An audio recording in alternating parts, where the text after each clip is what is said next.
Sarap. Tuburan Coffee. Ay, magandang araw Luzon, Visayas at Mindanao. Kumusta po kayo ka-coffee? Di ba nagkaroon ng speech si Pangulong Bongbong Marcos dyan sa Rosa del Monte, Bulacan? Abay, may tinamaan. May mga nasa pool. Yung puro dada, puro kayo kuda, wala naman kayong gawa. Oy, sa pool, ang Team Suka. At nakakatawa, itong Team Suka, grupo ni Digong yan ha. Yan sila Bato, sila Philip Salvador, sila Lambino, Vic Rodriguez, yung Team Suka na yan, Marcoleta. Lilinisin daw po nila ang Pilipinas, aayusin daw po nila ang Pilipinas. Ang tanong ngayon, bakit nyo aayusin? Sinira ba ni Digong yan? Ano ba yung sinundan ni PBBM na administrasyon? Administrasyon ni Digong, 6 years siya dyan. Anong nangyari? Sinira ni Digong, kaya aayusin daw po ng PDP laban. Ay, anong klaseng messaging yan? Pinahamak ninyo ang sarili ninyo. Kinakailangan daw silang maluklok sa pwesto para ayusin nila ang Pilipinas. Ang malaking tanong nga, sinira ba yan ni Digong? Bakit nyo aayusin? Ay, nako, kayo oo. Kaya kayo nasasabihan, puro kayo dada eh. Sabi ni PBBM eh. Sige, ka-coffee. Tika, hintaas ako pang bata ito eh. Sorry, may mga patak-patak na dahil pangatlong kape ko na to. Tuburan Coffee. Dito muna tayo. Pakinggan muna natin yung sinasabi ni PBBM na puro kayo dada. Kaya nasasaktan itong Team Suka eh, kakadada eh. Sa kanyang katunggali sa politika. Kung ako ay tumatakbo ilang senador sa kabilang partido, ay palagay ko may nervyosin ako ng konti at sasabihin pag kaharap, pag ito yung mga kaharap ko, ito yung mga nakatapat sa akin na bilang kandidato ng Senado, ay mapapaisip po ako dahil masyadong mabibigat ito. Masyadong kilalang marunong, mahusay, matalino, masipag, at pinakamahalaga ay nagmamahal sa taong bayan. Huwag tayong nakikinig ng mga puro dada ng dada. Dapat ang inahalal natin ay puro gawa. Wait lang. Huwag tayo makikinig sa puro dada ng dada. Sino ba yung dada ng dada? Di kampo ni Digong yan. Dada ng dada, wala namang gawa, wala namang napatunayan. Sa pool, masakit ito eh. Pinakamahalaga ay nagmamahal sa taong bayan. Huwag tayong nakikinig ng mga puro dada ng dada. Dapat ang inahalal natin ay puro gawa. Sa pool ang PDP. Sa pool ang PDP.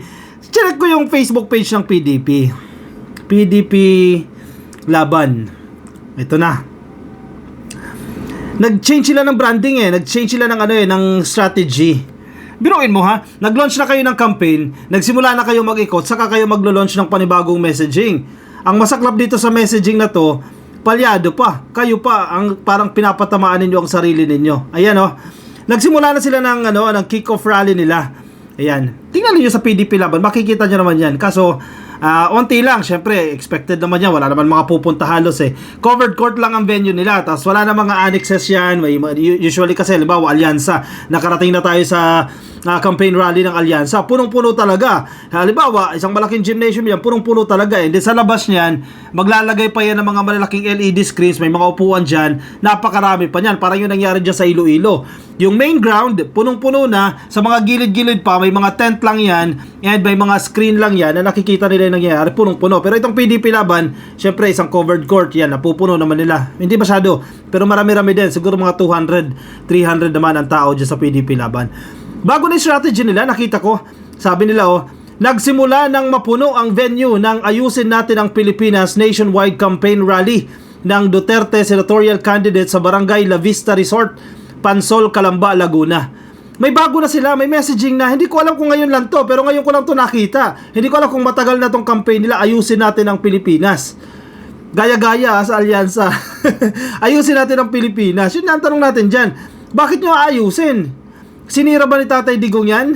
Ayan Ayusin natin ang Pilipinas. So sige, good luck. Ayusin nyo yung sinira ni Digong dyan. Handang-handa na ang Kalayaan B Covered Court sa Batasan Hills para sa gagawing Ayusin Natin ang Pilipinas nationwide campaign rally para sa Pastor Apollo Sikibuloy sa Senado at Duterte senatorial candidate sa Quezon City. Pati yung kulay, ginaya yung sa Alyansa eh. Tignan mo. Style ng alyansa yan eh. Ay, kopya-kopya. Walang sarili. Gagaya-gaya na lang yan. Hindi siguro makakuha ng maayos na campaign strategies, kaya nagkakaganyan yan. Ito naman, nakakatawa naman itong Raul Lambino. Kilala nyo yung Raul Lambino, ka-coffee. Ang dami rin pinapakalat yan. Sige, basahin natin. Kayo humusga kung may punto ba to o may tama itong si Lambino. Patungkol daw po sa yung statement na ito, yung nag-file kasi ang PNP-CIDG ng kaso labang kay dating Pangulong Duterte. Sabi niya, gusto nilang pasamain ang imahe ng Duterte family at ang target nila dyan ay si Tatay Digong. Wait! Pasamain ang imahe ng family. Sino ang nagsimula ng ganyang klaseng atake? Ng ganyang klaseng attack na pasamain ang administrasyon? Di ba mga maisog? Di ba yung grupo ni Vic Rodriguez? Kayo nagsimula niyan eh. Bira kayo ng bira sa administrasyon kung ano-anong paninira ninyo, mga fake news ninyo. O sama nyo na si Roque, ang puganting si Roque. Bira ng bira. Nagpakalat ng peking video na si PBBM gumagamit ng coke. Sabi nila, oh, may video. Nasaan ang video? Nasa USB ang video. Nakita na nila ang USB. Ito yung USB. Ang jaja ng video. Sabi nila, plinay nila sa sortie nila, sa maisog rally nila dyan sa Canada ba yun? Sa ibang bansa. Plinay nila. Peke pala yung video. O baka may totoo pa. Pero Diyos mio Marimar, ilang buwan nang nakalilipas, hindi nyo pa rin nilalabas yung video na yan. Nasaan ba yung video na yan? Totoo ba yan o peke? Ilabas ninyo. O dahil peke din, di nyo na nilabas kasi napahiya na kayo sa una nyong nilabas. O baka iisa lang yan. Yung sinasabi nyong video na nasa USB at yung plinay na video ni Roque sa kanilang rally dyan sa Canada, baka isa lang yan. Peke na yan eh. Mga fact checker sa ibang bansa na nagsasabi na AI generated yan eh. Peke yung video na yan eh. Sino nagsimula ng mga yan? Di ba kayo yan? Tapos ngayon, itong pinapalabas ni Lambino, gusto nilang pasamain ang imahe ng Duterte family. Uy, hindi ba karma yan? Bumalik yan oh, tinarget ninyo ang Marcos oh, tinarget ninyo, nag-bounce back. Bumalik sa inyo, kayo ang nasa pool. Tapos ngayon, ang bintang nyo, pinapasama ang imahe ng Duterte family. Hoy, nagkakamali kayo dyan. Sobra-sobra yung suportang ibinigay ni PBBM sa Duterte. And even kay Inday Sara Duterte, pinagamit ng presidente ang chopper niya para mahatid sundo lang yan si Sara Duterte papunta sa Davao. Kasi sabi ni Sara, gusto niya kasama niya yung kanyang pamilya. Diba? Kasi andito opisina sa Maynila, ang pamilya niya nasa Davao. Oh, manikmanaog. Binigyan niya ng presidente ng access. Hinayaan niya, pinagamit sa kanya. O anong sinukli ninyo? Binastos ninyo. Pinagmumuran ninyo. Ipapahukay, pinagbantaan ninyo, ipapahukay yung bangkay ng tatay. O tama ba yan? Nasa tamang pag-iisip kayo. Tapos ang ngayon, babalik ta rin nyo pa. Pinapasama daw po ang imahe ng pamilya Duterte. Walang kaso, yung mismong NBI na ang nagsasabi na wala yan, walang kaso yan, partiyan ng kampanya. Nakakatawa kayo. Ang bintang ninyo babalik ngayon. Ito pa, sabi ni Lambino, hindi ko to kilala attorney Lambino pero sounds familiar yung pangalan eh. Candidate nila yan sa PDP Laban, parte ng Team Suka. Gusto nila matanggal si BP Sara bago mag June 30. Halaka. Ano ba yung siniligaw ng maisog rally? Marcos resign. Impeach Marcos. Andun si Sara sa maisog rally. Andyan, nagpunta sa Liwasang Bonifacio. Yes, hindi siya sumigaw, hindi siya nag-speech, pero sinusuportahan niya. Kaya siya nandiyan, sinuportahan niya yung sinisigaw ng mga tao na yan sa maisog rally na Marcos resign. Tapos ngayon, Attorney Lambino, babalik na rin yung ngayon.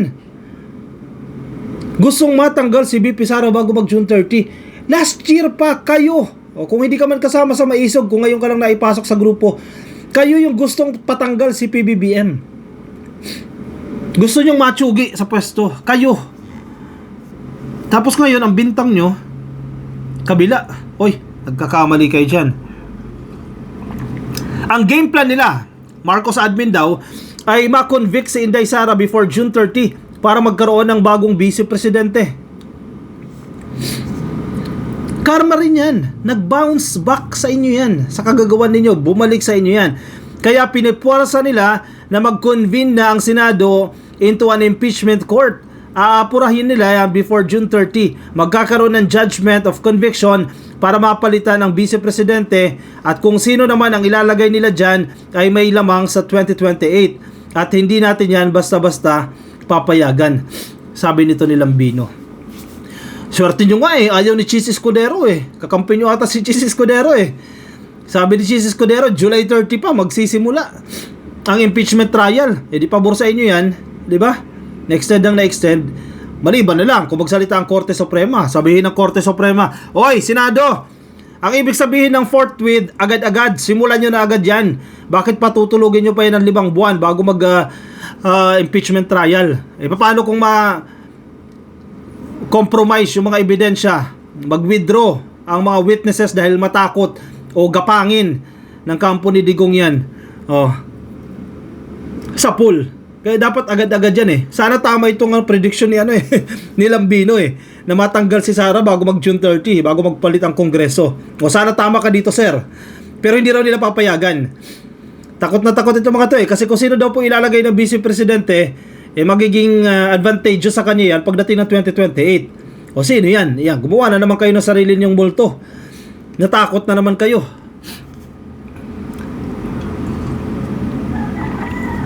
Ang sumusuporta sa mga Duterte ay masang Pilipino.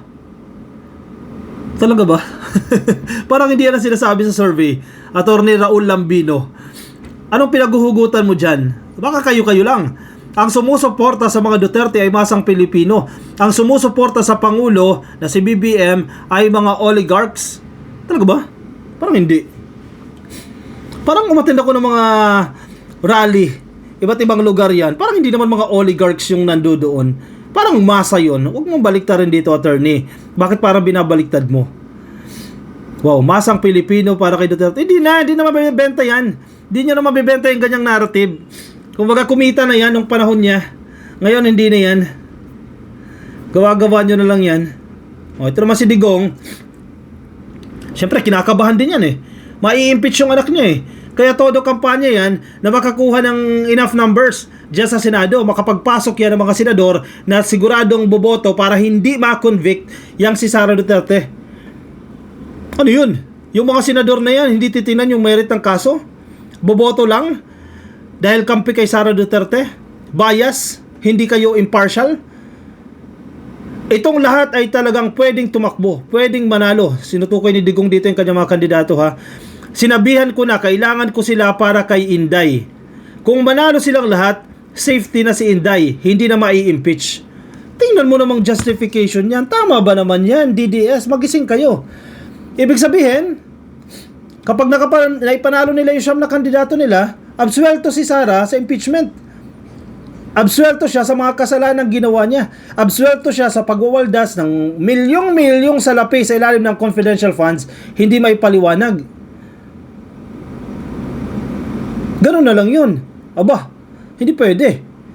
Yung mga senador na boboto na hindi titingnan ang merit ng kaso, yari kayo sa taong bayan. Sisingilin kayo, maski tayo maniningil tayo. Babakbakin natin yan. Araw-arawin natin yan. Kapag yung mga senador na yan bumoto without looking at the merit of the case, igaganti tayo dyan. Babalikan yan ng taong bayan, hindi lang tayo. Kasi bakit ka nagdesisyon? Dahil si Sara Duterte yan, nagdesisyon ka pro Sara without looking at the merit of the case. Tingnan yung ebidensya, hindi ganyan. Sabi nga ni Bato titingnan niya sabi niya magiging impartial daw siya kasi magiging senator judge siya Pero hindi totoo yan. Ang pakay ng mga yan, kaya kinakailangan makabalik ng Senado yan, i-absuelto si Sara Duterte, hindi ma-impeach si Sara Duterte. Akala ko, wataong bayan dyan. Nakalibre siya. Absuelto siya. Thank you na lang. Pasensya na lang Winaldas ko yung pera, pasensya na lang buwan-buwan ako nagsusuhol sa mga opisyal ng DepEd, hindi man lahat Pero may mga umamin. Ano yun? Absuelto na lang yan. Kaya gusto ni Tatay Digong iboto itong mga to. Sa botohan pa lang, lamang naman ang Senado. So, ang hinihiling ko sa inyo, iboto nyo silang lahat kasi may mga matitinong tao ito. At ang personal kong hiling para sa aking anak. Naku po, naging personal na hiling pala ito ni Tatay Digong. O kung ganyan yung motibo ng dating presidente sa kanyang mga kandidato, iboboto mo pa ba yan? Personal? Personal request. Hindi para sa bayan, kundi para sa sarili. Diyan pa lang, common sense na yan DDS Basahin ninyo yung statement ni Digong. Aralin ninyo. Read between the lines. Tama ba yung sinasabi niya? Personal request ito. Hindi para sa bayan para sa pamilya niya. Para ma-absuelto si Sara Duterte at hindi siya ma-impeach. Tama ba yan? Iboboto mo yan?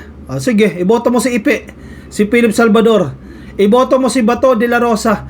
Iboto mo si Vic Rodriguez na isang nagtraidor. Iboto mo yung mga tao na yan. Hindi tutulong sa administrasyon yan. Hindi tutulong sa gobyerno yan. Isusulong ang personal na interest. Mana sa tatay Yun ang sinasabi ng tatay Personal request ito Kawawa taong bayan dyan. Sige, kayo na magdesisyon kung iboboto nyo yung mga taong yan.